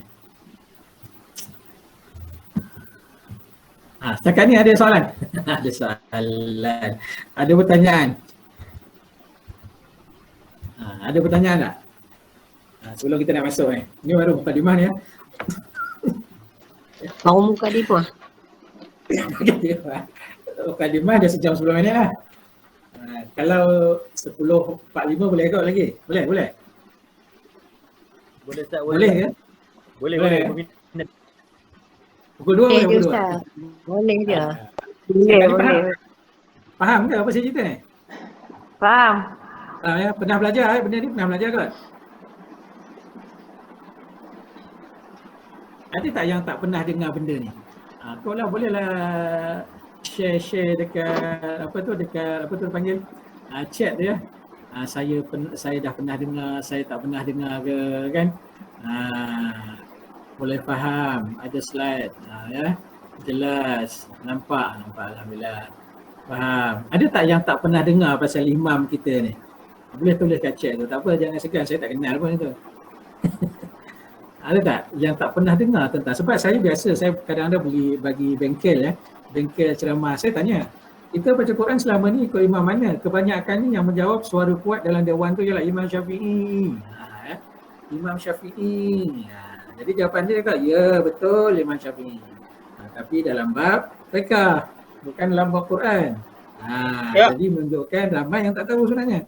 Sedangkan kita baca Quran tiap hari, kita tak tahu siapa imam kita, tak tahu siapa ikutan kita. Jadi itu sebab apa saya nak jelaskan benda ni, supaya tuan-tuan dan puan-puan jelas ya. Jelas bahawa sanad tadi kita percaya dan yakin ya. Mungkin tuan-tuan contohlah, tuan-tuan dan puan-puan belajar dengan saya. Saya pun belajar dengan guru-guru saya. Guru-guru saya belajar dengan guru dia sampailah kepada Imam Hafs tadi, kepada Imam Asim, seterusnya Abdul Rahman As-Sulami, kepada sahabat, Jadi maknanya apa yang kita baca pada hari ini sama dengan apa yang dibaca oleh Rasulullah sallallahu alaihi wasallam. Ini kita pakai baca, dia tak tahu siapa ikutan kita, kan? Macam solat. Jadi sebab itulah apa-apa perkara pun kena ada ilmu. Nak solat tak boleh solat ikut-ikut, kena ada ilmu. Kita tahu sadaran kita. Bermula daripada taharah, bersuci, sembahyang macam ni. Siapa ikutan kita? Imam Syafi'i. Kalau kita ada rezeki, ada peluang, belajar mazhab 4 tu. Sebab tu dulu orang kecoh masa PKP. Sembahyang Jumaat 4 orang, sembahyang Jumaat 12 orang. Sampai ada, ni telinga saya sendiri dengar. Ya, kadang-kadang FB pun ada, ni ulama FB ya. Ni ajaran mana ni? Sembahyang Jumaat 12 orang. Cuba buka fiqh kitab. Dalam kitab paling sikit sembahyang Jumaat boleh 4 orang. Tapi bukan dalam 4 orang. Bayangkan.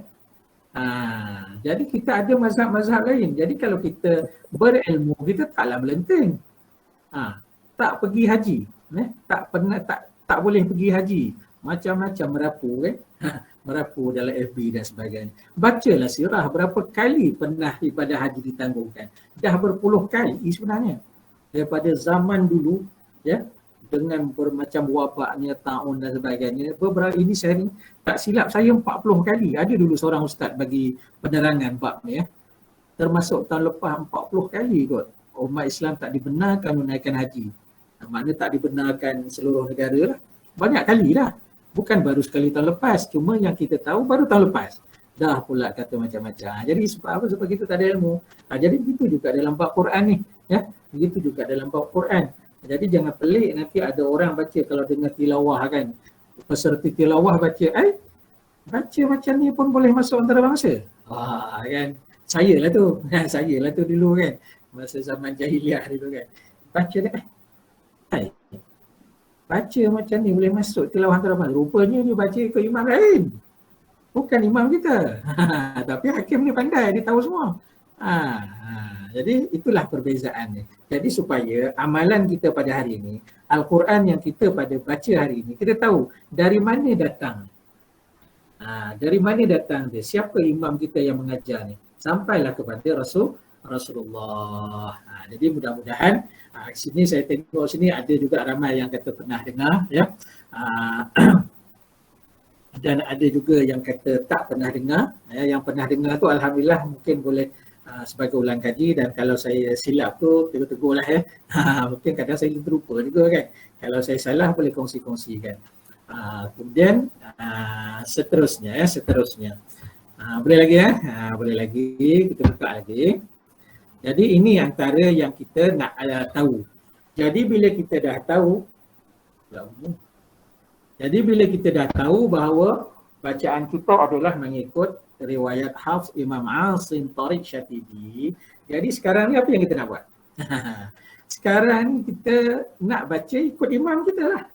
Jadi macam mana nak tahu supaya bacaan kita ni betul ikut imam kita ni, yang mana sampai kepada Rasulullah bacaan dia, maka ini yang kita kena buat ni.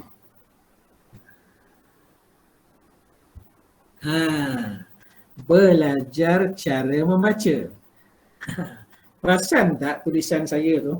Ada dua perbezaan, ya. Pertama, saiz. Saiz belajar lebih besar daripada cara membaca. Lepas tu belajar tu warna merah. Cara membaca warna purple tu kot. Warna purple. Kenapa saya tulis macam tu? Sebenarnya nak menunjukkan ada sesuatu yang penting. Macam kita lalu jalan raya lah kan. Awas warna apa biasanya tuan-tuan? Awas, berhati-hati, gambar potret. Merah kan. Menunjukkan ada benda penting kat depan tu. Jadi ini juga ada kata tu. Perkataan belajar tu. Perkataan belajar tu yang sangat penting. Macam mana cara nak membaca? Nak membaca apa? Nak membaca Al-Quran mengikut bacaan imam kita. Supaya bacaan kita tidak tercampur-campur. Bacaan Imam Asim ada, bacaan Imam Hamzah ada dalam satu bacaan. Jadi bagi orang awam, ya, mungkin tak ada apalah, ya. Tapi kita yang belajar Al-Quran dan ada niat untuk memperbaiki bacaan Al-Quran, kena ambil tahu benda ni. Jadi macam mana cara nak baca? Cara nak baca macam ni. Ada nampak goyang-goyang kan? Ada nampak goyang-goyang kan? Tak? Halo? Ada Ustaz. Jadi nampak goyang-goyang tu dia pergi kerja sebenarnya, tepuk bahu tu, ya. Dia tepuk bahu. Okey, kena ikut undang dia. Siapa tahu apa undang-undang dia? Ni kalau tak ingat ni sajalah ni. Apa undang-undang nak baca Quran ni? Inilah undang-undang lah. Ingat tak tadi? Al-Quran ni apa dia tadi? Apa dia Al-Quran ni tadi? Yang pertama sekali, kalam Allah. Yang kedua, dia mukjizat. Yang ketiga, dia bahasa Arab. Jadi agak-agak lah nak baca kalam Allah ni boleh baca sesuka hati je ke? Agak-agak lah, fikirlah sendiri. Kalam Allah ni dah tu mukjizat, pula tu mukjizat Nabi. Sangat-sangat hebat. Ada nak baca macam tu je ke? Tak. Sebab itulah Allah turunkan Al-Quran ni dibaca ada undang-undang, iaitu dipanggil ilmu tajwid. Sebab apa agak-agak ilmu tajwid? Sebab dia kalam Allah ni. Tajwid ni lah yang memperbetulkan bacaan kita. Apa istimewanya ilmu tajwid? Al-Quran ni bahasa Arab. Betul tak? Ada tak Quran bahasa lain? Tak ada. Terjemahan ada. Ya. Tapi disebabkan bahasa Arab, tapi semua orang Islam, Allah ni tahu. Ya. Orang Islam ni bukan orang Arab je. Tapi seluruh dunia. Contohnya kita orang Melayu. Kita ni mahir ke dengan bahasa Arab saya tanya? Kalau yang mahir, Alhamdulillah lah. Ya. Di rumah ada cakap bahasa Arab tak? Ada cakap bahasa Arab tak di rumah? Tidak. Tak. Tidak. Ada Ustaz. Saya cakap Arab kat rumah selalu. Nak makan saya cakap Arab. Allahumma barik lana fi rasatana atina azabannar. Itu cakap Arab tu. Itu doa. Tapi bahasa Arab lah. Tapi bukannya bercakap Arab. Ya. Jadi keistimewaan ilmu tajwid yang tak ada pada ilmu lain ialah apa?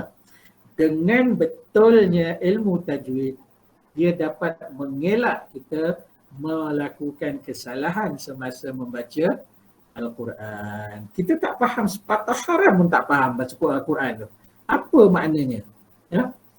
Fatihah pun tak tahu makna. Contohlah. Tapi saya harap tuan-tuan perempuan yang ada dalam ni memang dah hafal dah makna Fatihah tu. Ya?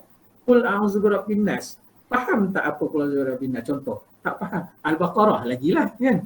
Tapi kelebihan ilmu tajwid, walaupun tak pandai bahasa Arab, tapi belajar ilmu tajwid akan dapat membaca Al-Quran dengan betul secara tak langsung, boleh menyelamatkan ataupun boleh memperbetulkan maknanya. Ini yang tak ada pada ilmu lain. Kalau nak baca buku, kitab, perlu tajwid ke? Tak perlu. Nak bercakap Arab, perlu tajwid? Tak perlu. Siapa pernah dengar berita bahasa Arab? Kokoklah pernah tengok Al Jazeera ke apa kan? Ataupun cerita Arab, cerita Arab. Pernah tengok cerita Arab tak? Pernah kot kan? Ada tak cerita tu dia bercakap dengan tajwid? Tak ada. Kalau dia bertajwid ada panjang 2 harakat, ada 4 harakat, 6 harakat, ada tashil lagi lah, ada dengung, tak dengung. Jenuh ni. Jenuh kita menunggu dia cakap. Ataupun baca berita kan. Itu bahasa Arab. Ataupun kita baca kitab-kitab lain. Tak perlu kitab sejarah, kitab apa. Tak perlu tajwid. Tapi Al-Quran kena tajwid. Tapi tajwid mana yang kita nak belajar ni? Tajwid mana? Tajwid yang mengikut bacaan Imam Hafs. Ya? Asim. Sebab nanti Imam Hamzah punya tajwid lain. Imam Ibn Katsir punya tajwid lain. Jadi kalau kita tak belajar, mungkin tak mustahil dalam satu bacaan kita tu ya adalah bercampur. Ada contoh saya bagi contoh. Saya terlupa. Bacaan idgham al-ghunnah iaitu nun mati jumpa ya. Kita baca mana? Wa man yaqulu wa man nun mati jumpa ya. Idgham ma'al ghunnah. Kita kena masukkan dan dengung 2 harakat. Tapi kita baca wa may yaqulu wa may yaqulu, kita masuk tapi tak dengung. Sebenarnya itu bukan bacaan Imam Asim. Hafan Asim itu bacaan imam lain. Dia baca nun mati jumpa ya, dia baca idgham bila gunnah. Sedangkan kita punya tajwid idgham bila gunnah hanya lam dengan ra. Kalau jumpa ya ma'al gunnah, tapi kita baca bila gunnah. Maknanya kita dah mencampurkan kat situ. Memanglah dia kata ini kesalahan kecil je Ustaz. Memang kesalahan kecil tapi dia tetap salah. Sebab kalau perasan ya dalam iklan yang kita war-warkan tu, ada, saya ambil contoh satu kat sini ya. Antara yang saya sebut kat situ, antara pengisian kita ialah malam ni pengenalan qiraat dan sanad bacaan. Nanti ada kesalahan dalam bacaan, kemahiran asas bacaan ya. Jadi situ dia ada disebut. Ini antara yang topik yang saya akan bincangkan ya. Jadi okey. Inilah tujuan kita belajar tajwid. Ya. Ini dalam kitab tajwid, tuan-tuan dan puan-puan dah mahir dah ni. Ya. Dah mahir dah. Objektif belajar tajwid. Kenapa kita perlu belajar tajwid? Iaitu untuk menjaga lidah kita daripada tersalah ketika membaca Al-Quranul Karim. Jadi walaupun kita tak belajar bahasa Arab, tapi kita boleh baca kitab bahasa Arab. Ya, kita boleh baca Al-Quran yang berbahasa Arab ni dengan betul. Sebab apa? Sebab dengan mempelajari ilmu tajwid. Tapi kalau tuan-tuan dengan puan-puan ada masa, ada rezeki belajar bahasa Arab, lagi bagus. Belajarlah bahasa Arab. Ya, supaya tahu sedikit. Bolehlah pula mentadabbur, ya, mentadabburkan Al-Quran dan sebagainya. Jadi sebab itulah tujuan kita belajar. Tak kiralah sama ada belajar dengan saya ataupun belajar dengan guru-guru lain. Bila ingat, belajar tajwid ni untuk apa? Tajwid ni khusus untuk bacaan, ya. Sebab saya cerita ni khusus kepada bacaan. Belum lagi kita belajar tafsir dan sebagainya. Bacaan, tadabbur dan sebagainya. Ni bacaan. Jadi ada ilmu tajwid. Kenapa perlu belajar ilmu tajwid? Supaya tidak tersalah semasa membaca. Okey. Ada apa pertanyaan setakat ni? Kalau tak faham boleh tanya. Saya tengoklah, saya rasa nak berhenti kat sini pun tak apa. Berhenti kat sini pun tak apa. Harap-harap walaupun mungkin tak adalah tapi saya rasa walaupun sebagai pengenalan, tapi sangat kita simpan benda ni, supaya kita lebih, bila kita membaca Al-Quran, kita lebih akan ada rasa kesedaran, kesedaran dalam jiwa kita, dalam diri kita tentang kepentingan kita belajar Al-Quran, khususnya dalam bab membaca ni. Nanti insya-Allah ada kelas tadabbur, kita ikut kelas tadabbur. Assalamualaikum Ustaz.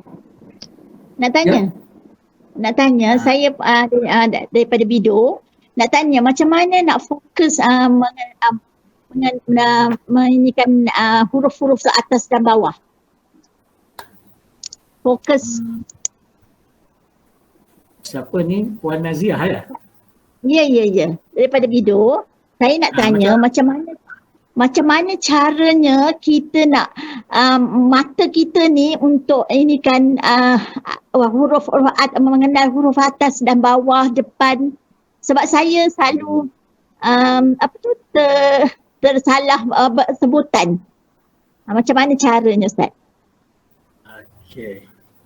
Cara Okey, pertama ni tak apa. Soalan yang bagus satu ya. Memang macam saya sebut tadi, Al-Quran ni bahasa Arab kan. Jadi disebabkan bahasa Arab, dan bahasa Arab ni bukan bahasa pertuturan kita. Jadi kita kena kuasai, ada asas dia. Itu nanti insya-Allah kita akan belajar nanti ya. Macam yang paling mudah lah nak sebut ya, paling mudah nak cerita, Al-Quran ni nak dibunyikan hasil gabungan dua benda ya. Apa benda? Iaitu huruf dan juga baris. Puan Naziah tadi dan juga yang lain, untuk membaca Al-Quran kita mesti menguasai huruf dengan baris. Bergabung saja huruf dengan baris akan menghasilkan bunyi. Ibarat kalau kita belajar bahasa Melayu ya, huruf A sampai Z tu dia terbahagi kepada dua, perasan tak? Ingat lagi tak kita belajar bahasa Melayu dulu? Kita belajar A sampai Z tu, macam mana kita boleh membaca? Guru akan perkenalkan A sampai Z itu terbahagi kepada dua, iaitu ada huruf vokal, ada huruf konsonan. Betul tak? Huruf vokal apa dia? A, E, I, O, U, A, E, I, O, U. Itu belajar budak tadika belajar kan. Jadi gabungan konsonan K campur vokal A, baru ada bunyi K. Betul kan? Jadi kalau kita tak faham yang mana satu konsonan, yang mana satu vokal A bunyi apa tak faham, vokal U bunyi apa tak faham, vokal O bunyi apa tak faham, vokal I bunyi apa tak faham, boleh tak kita baca agak-agak? Tak boleh baca. Jadi berbalik ke Al-Quran, kita mesti menguasai huruf dan baris. Jadi bila ada hubungan huruf dengan baris, maka ada bunyi. Daripada bunyi itu tadilah kita akan belajar dan mengenal. Lepas itu dia ada bunyi pendek, ada bunyi panjang. Betul tak? Betul. Ada bunyi pendek, ada bunyi panjang. Pendek apa dia? Pendek satu harakat. Panjang ada 2, ada 4, ada 5, ada 6. Lepas tu pula ada bunyi dengung, ada bunyi tak dengung. Dalam lagi ada bunyi tebal, ada bunyi nipis. Tu. Jadi bila kita faham semua ni satu persatu, yang terakhir ialah kena ulang. Sebab mengaji ni dia tak boleh sekali. Saya minta maaf lah saya sebut. Contohlah orang yang kita dah biasa mengaji hari-hari ya. Hari-hari kita mengaji. Tiba-tiba cukup berhenti seminggu tak baca Quran langsung. Kita akan rasa lidah kita ni dia jadi lain macam tak? Apalagi kalau sebulan, apalagi kalau setahun, apalagi kalau 20 tahun. Last ngaji bila? Saya last ngaji Ustaz masa khatam darjah 6 dulu. Ini bukan cerita sembang-sembang. Saya pernah tanya kepada anak murid saya. Itu jawapannya. Umur dia sekarang 60-an. Saya last ngaji Ustaz masa darjah 6. Khatam darjah 6. Lepas tu saya masuk sekolah menengah, saya kerja sibuk, saya tak buka Quran. Saya baca apa yang nak solat je Ustaz. 60 baru nak belajar. Mana tak jadi lah. Jadi maknanya bila kita dah faham huruf, dah faham baris, dah tahu macam mana nak membunyikan baris atas, bawah, depan, mahirkan ulang baca hari-hari. Dan yang terbaik mesti bermula dengan berguru, bertalaki dengan guru. Boleh menjawab tak Puan? InsyaAllah. Jadi insyaAllah dalam kelas saya ni nanti akan ada ya. InsyaAllah doakanlah mudahan kita ada rezeki panjang umur bersama. Kita akan kenal nanti. Nak baca huruf ba baris atas macam mana? Cuma saya Ustaz, saya ni terlepas selalu sebutan yang atas saya tersebut kat bawah. Macam mana caranya yang nak fokus tu? Itulah antara pertamanya dia perlu penghayatan Puan. Memang perlu penghayatan untuk memahami, maknanya hadamkan betul. Baris atasnya apa dia? Baris bawahnya apa dia? Maknanya mata lepas tu bila kita dah faham hadam, kita kena ulang kaji lalu. Lepas tu lama-lama boleh kita bermula dengan bacaan bertatih. Pastikan fokus. Sebab memang kalau baca Quran ni dia sebenarnya yang berjalan dulu adalah mata. Itulah. Mata dulu itu kan. Mata selalu saya sebut dalam kelas saya, kita belajar baca Quran ni macam belajar memandu. Puan pandai bawa kereta tak? Dulu-dulu ada tapi sekarang tak ada dah. Dulu pernah bawa kereta. Sekarang agak-agak kalau esok bawa kereta macam mana? Masa longkang. Sama lah sebab kalau lama tak baca Quran macam tu. Memang tak boleh bawa dah. Ingat tak motor boleh bawa tak motor? Tak ada, saya tak boleh bawa motor. Itulah sebabnya macam ni. Saya mungkin saya dulu menjahit, jadi fokus mata tu tak ada masalah mata lah maksudnya ni. Banyak masalah mata sebab banyaklah guru yang tegur lah. Saya cuba belajar. Jadi mata saya tak cekap mengata nak kena. Betul. Okey macam ni Puan. Puan kena buat, Puan jangan baca laju. Jangan baca laju. Baca laju ke baca lambat? Sekarang ni saya mengerti saya baca lambat, kadang-kadang terikut laju. Nanti adalah teguran kata baca lambat.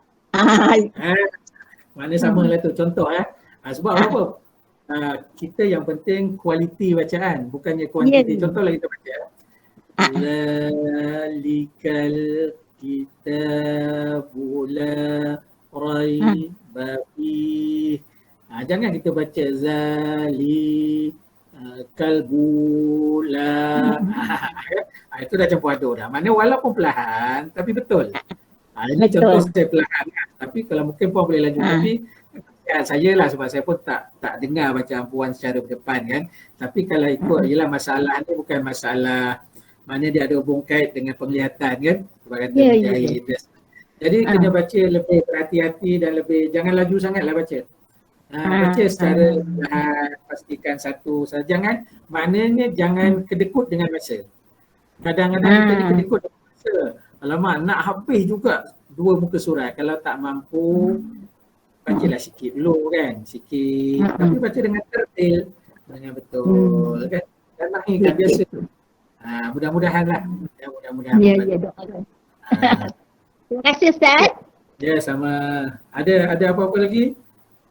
Sebelum kita tamatkan, sebab saya sebenarnya memang ada tajuk lagi ya, tapi saya ingat kelas akan datang kot. Ya, iaitu tentang kesalahan dalam bacaan. Ya. Okey, Itu paling penting. Kesalahan dalam bacaan saya akan letak di awal, bukan di hujung. Ya. Ada setengah orang mengajar, ini ikut guru lah kan. Dia letak di hujung, tapi saya punya style saya akan letak. Sebab apa? Kesalahan ni lah dia akan menjadi panduan kita. Ya, daripada kita faham kesalahan, hadamkan kesalahan tu, kita akan menjadi berhati-hati bila membaca nanti, insya-Allah. Ada lagi persoalan, pertanyaan ataupun nak kongsi ke apa ke?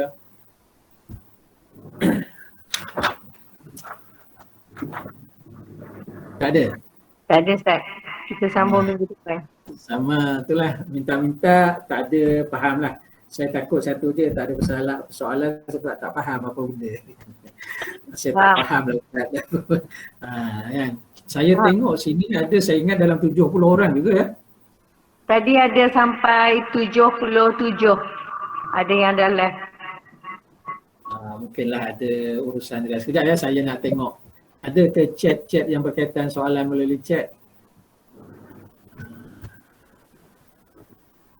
Ini yang awal-awal tadi mana? Depan bawah ada. Tak ada. Okey.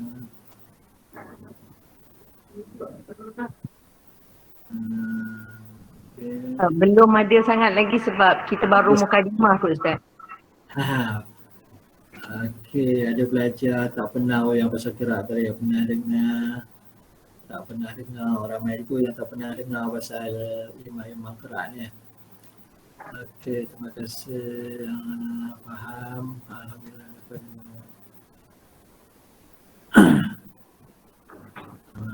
Ini apa ni? InsyaAllah.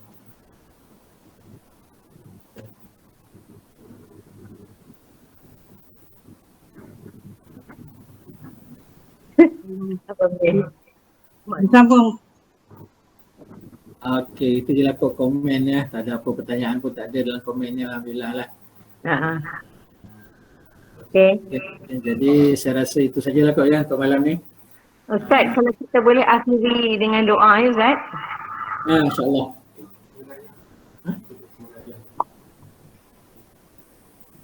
Sekejap ya. Sekejap. Ada soalan. Apa soalan?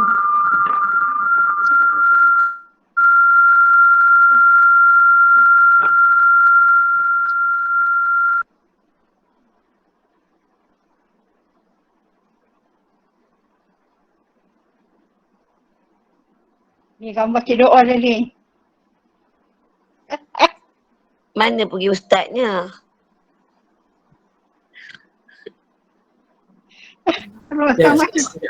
Sekejap.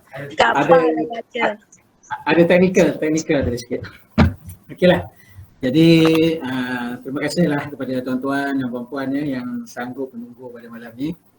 Mudah-mudahan yang dikongsikan dapat memberi manfaat kepada kita, dan saya mohon maaf lah ya ada tersalah silap sepanjang saya menyampaikan ya. Sungguhnya yang baik itu daripada Allah Subhanahu Wa Taala dan sebagai kelemahan itu daripada diri saya sendiri. InsyaAllah ada rezeki panjang umur, kita jumpa lagi di kelas akan datang dengan tajuk-tajuk yang lain ya. Jadi macam saya katalah untuk kelas-kelas akan datang ya, kalau ada pertanyaan boleh je ya, boleh tanya dalam kelas ni ya. Jadi hari ini sebagai mukadimah saja, sebagai apa saya sebut tadi, pembuka mata, pembuka minda kita ya. Kita menyedari bahawa apa yang kita nak belajar ni di mana sandarannya ya. Nak belajar ilmu tauhid ya pun perlukan sandarannya. Kena bertalaqi dengan guru. Ilmu tauhid ni, ilmu tauhid mana kita pegang? Fiqh pun macam tu. Kena berguru ya. Kena berguru, kena bertalaqi dengan guru. Macam mana cara salat yang sebenarnya, kena berguru. Begitu juga dengan Quran. Alhamdulillah, jadi kita tangguhkanlah dulu ya dengan doa. A'udzubillahi minasyaitonirrajim. Bismillahirrahmanirrahim. Alhamdulillah rabbil alamin wassalatu wassalamu ala asyrafil anbiya'i wal mursalin wa ala alihi wa sahbihi ajma'in. Allahumma arhamna bil Qur'an waj'alhu lana imaman wa nuran wa hudan wa rahmah. Allahumma dhakkirna minhu ma nasina wa 'allimna minhu ma jahilna warzuqna tilawatahu ana al-laili wa atraf an-nahar waj'alhu lana hujjatan ya rabbal alamin. Allahumma ij'al jam'ana hadza jam'an marhuma wa tafarruqana min ba'dihi tafarruqan ma'suma. Ya Allah, ya Tuhan kami, jadikanlah perhimpunan kami ini perhimpunan yang dapat rahmat di sisi-Mu ya Allah, dan perpisahan kami selepas ini yang sentiasa berada dalam pemeliharaan-Mu ya Allah. Allahumma ya Allah ya Rahman ya Rahim, kami memohon kepada-Mu ya Allah taufik dan hidayah kepada kami ya Allah. Ampunkanlah dosa dan kesalahan kami ya Allah, dosa dan kesalahan ibu bapa kami ya Allah, dosa dan kesalahan rakan-rakan kami, sahabat-sahabat kami, guru-guru kami ya Allah. Allahumma ya Allah, cucur rahmat kepada mereka ya Allah yang telah pergi meninggalkan kami terlebih dahulu ya Allah. Kami juga memohon kepada-Mu ya Allah, permudahkanlah segala urusan kami ya Allah, permudahkan segala kerja kami ya Allah. Jauhkanlah kami daripada kesabaran, kesulitan, kesusahan, kepayahan dan juga bahaya ya Allah.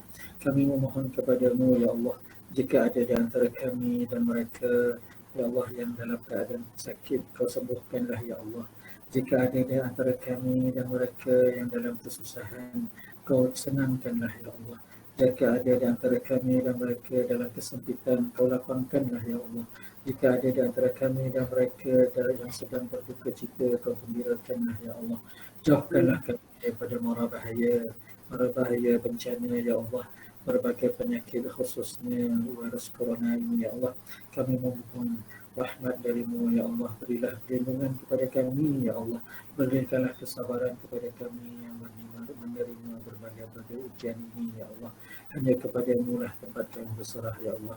Allahumma rabbana atina fid dunya hasanah wa fil akhirati hasanah wa qina azaban nar. Allahumma khtim lana min husnil khatimah wa la takhtim alaina bisu'il khatimah. Wa sallallahu ala sayyidina Muhammad wa ala alihi wa sahbihi wa barik wa sallam. Walhamdulillahi rabbil alamin. Wallahu minkum. Minna wa minkum sallallahu alaihi wasallam. Terima kasih Ustaz. Terima kasih Ya. Jadi Terima kasih Ustaz. ini saja pengumuman je lah ya. Kelas akan datang, siapa terpulang lah sebab macam saya sebut itu. Saya campur lah ya dengan asas dan juga ni. Mungkin siapa ada buku Al-Badar boleh bawa ataupun apa-apa saja buku yang ada ya. Sebagai rujuk untuk kita rujuk dan pandu. Ya. Amin. Assalamualaikum. Waalaikumsalam warahmatullahi. Terima kasih Ustaz. Sama-sama. Terima kasih. Ini Bro Mas 12 ni siapa ni? Nadia, Hakim, Saya kenal dia. Kamil. Ramai ke yang lelaki ni? Ramai Muslimat. Lelaki ada juga lelaki. Ada ya? Suami saya pun ada, anak pun ada. Ada kau tak keluar ni, tak keluar nama. Dia tulis nama ayahnya. Oh ya ke? Oh ni ada pelajar apa Ashkarimah ni kerja. Hai Hakim. Rina. Kak Masita ada. Ada Ustaz, ada. Okey, alhamdulillah lah.